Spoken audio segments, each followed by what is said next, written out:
Los sólidos.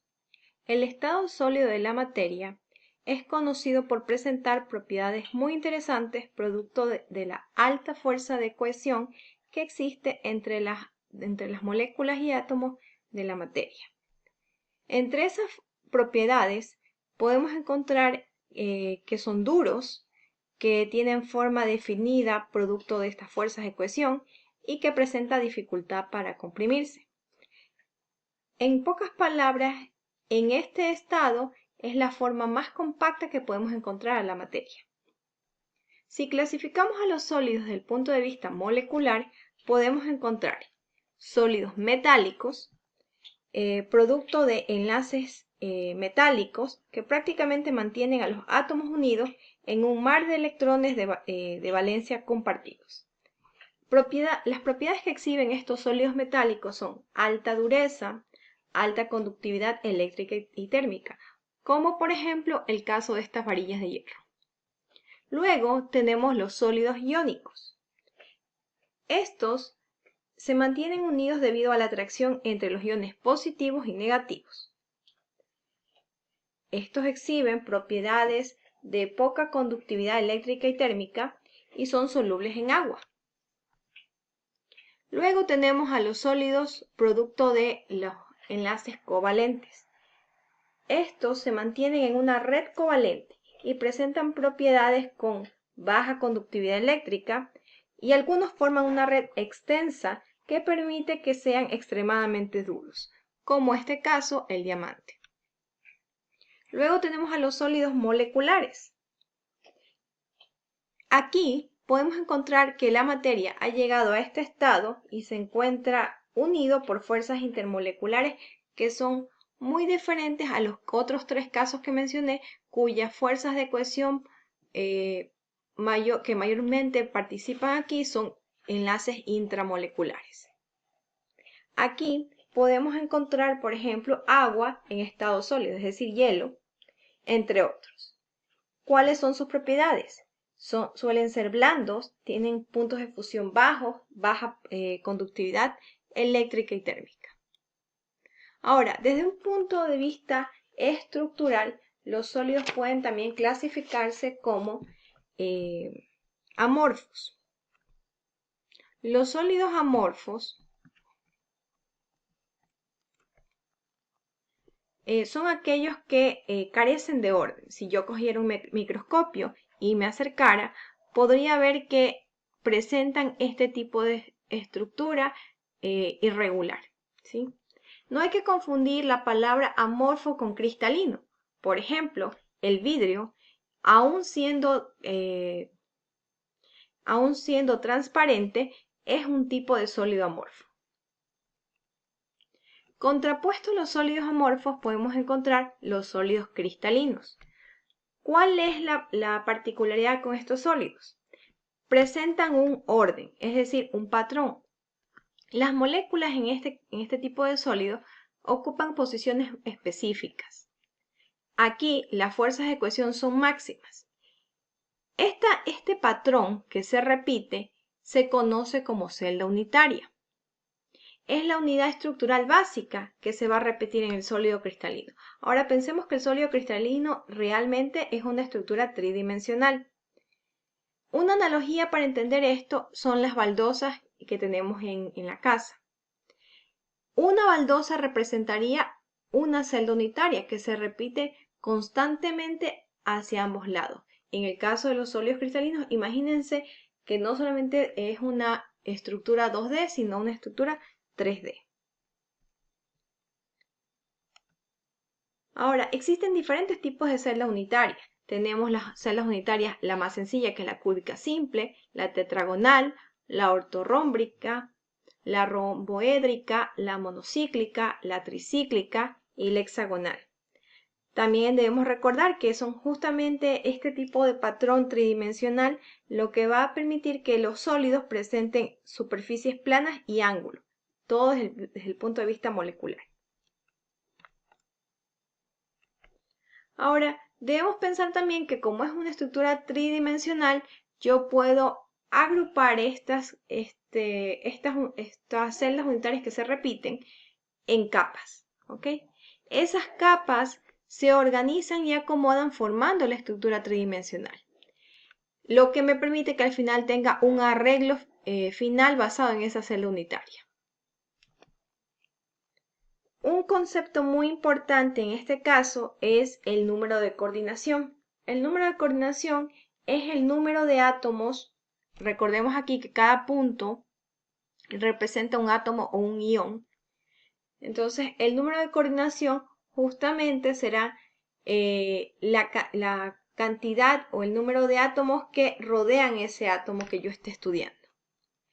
La magnitud del número de coordinación refleja qué tan compacta será o qué tan empacadas esté la materia. En otras palabras, a mayor el número de coordinación, quiere decir que más juntas están las moléculas o iones.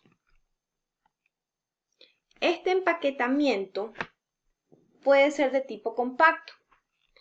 ¿Qué es el empaquetamiento compacto? Es el acomodo más eficiente. Esto va a definir la celda unitaria final.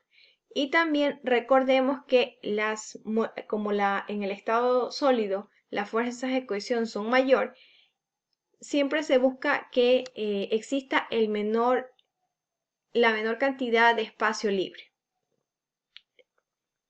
Si yo me fijo, el empaquetamiento compacto puede ser de dos tipos, hexagonal o cúbica centrada en las caras.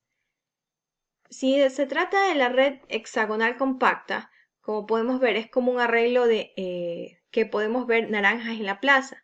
Yo acomodo la primera capa y luego acomodo otra capa utilizando los espacios intersticiales que quedaron de la primera capa, ¿no? Es lo mismo que si yo uno dos globos me van a quedar un espacio.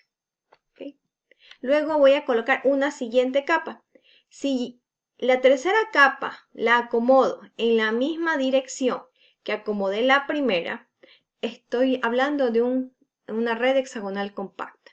Pero ¿qué pasa si yo no alineo la primera capa con la tercera? Entonces la forma de los espacios es diferente y se trata de una red cúbica centrada en las caras. Para ser más preciso, existen diferentes tipos de celdas cúbicas producto del empaquetamiento compacto. Puede ser cúbica simple, cúbica centrada en el cuerpo, cúbica centrada en las caras. Para identificar de qué tipo o ejemplo se trata, es fácil analizarlo en un tipo de sólido iónico. Sabemos que dependiendo de cuáles son el tipo de elementos que se está uniendo, va a ser el tipo de celda cúbica que se presente. Miren este caso, donde el cloro y el cesio tienen casi el mismo radio atómico. Si yo los pongo juntos, van a formar una celda cúbica simple. ¿Qué quiere decir una celda cúbica simple? Que este será el patrón que se repite constantemente en la extensión de la materia que yo tenga. ¿Sí? Luego, como yo tengo este tipo de sustancia, yo puedo cortar hasta formar un cubo, tal como lo veo acá. ¿Sí? Luego tengo la cúbica centrada en el cuerpo. Esto usualmente ocurre cuando tengo un átomo mucho más grande que otro. Por ejemplo, un halógeno con un alcalino. ¿Sí? Entonces, en este caso, el que tiene menor radio atómico se ingresa a la celda cúbica y esta se conoce como cúbica centrada en el cuerpo. Luego tenemos el caso de aquellas donde la diferencia existe en radio atómico, pero no es tan grande. En ese caso, las moléculas, una de ellas se ubica en cada cara del cubo, ¿sí? Dándonos de lugar la cúbica centrada en las caras. Bien, ahora, es posible que yo calcule cuántos átomos existen por cada tipo de celda unitaria. Cada esquina en este caso, de celda cúbica simple, representará un octavo de un átomo. ocurre porque yo corto primero horizontalmente, luego verticalmente el átomo y luego nuevamente lo vuelvo a cortar, dándome un octavo. Debido a que yo tengo 4 octavos aquí y aquí tengo 4 átomos cortados que cada uno representaba un octavo, realmente tengo 8 esquinas, ¿verdad? Por lo tanto, me da un cubo completo por cúbica simple. ¿Qué pasa con la cúbica centrada en el cuerpo? Ya tengo un átomo dentro, más un octavo de cada esquina, de las 8 esquinas que he cortado, entonces tengo 2 átomos en una cúbica centrada en el cuerpo.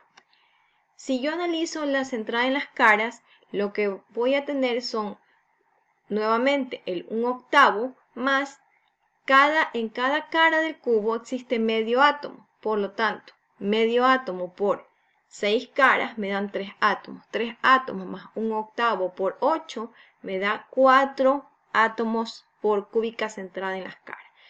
Esta es otra manera de entender por qué la cúbica centrada en las caras tiene es más eficiente y tiene, por lo tanto, menos espacio libre. Ocupa un mayor volumen, ¿no?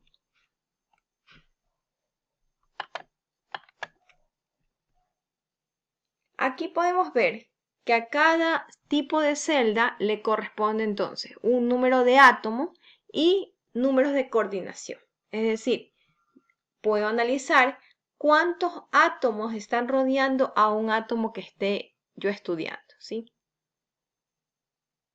Como ven, esto ratifica que la cúbica centrada en las caras es aquella que tiene mayor volumen ocupado.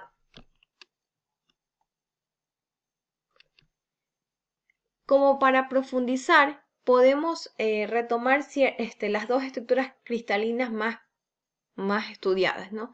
Las cristalinas iónicas, que tienen gran cantidad de cargas electrostáticas, elevados puntos de ebullición y cuya estabilidad depende de lo que se conoce como energía reticular, que es prácticamente producto de la malla o la posición rígida en la que se mantiene.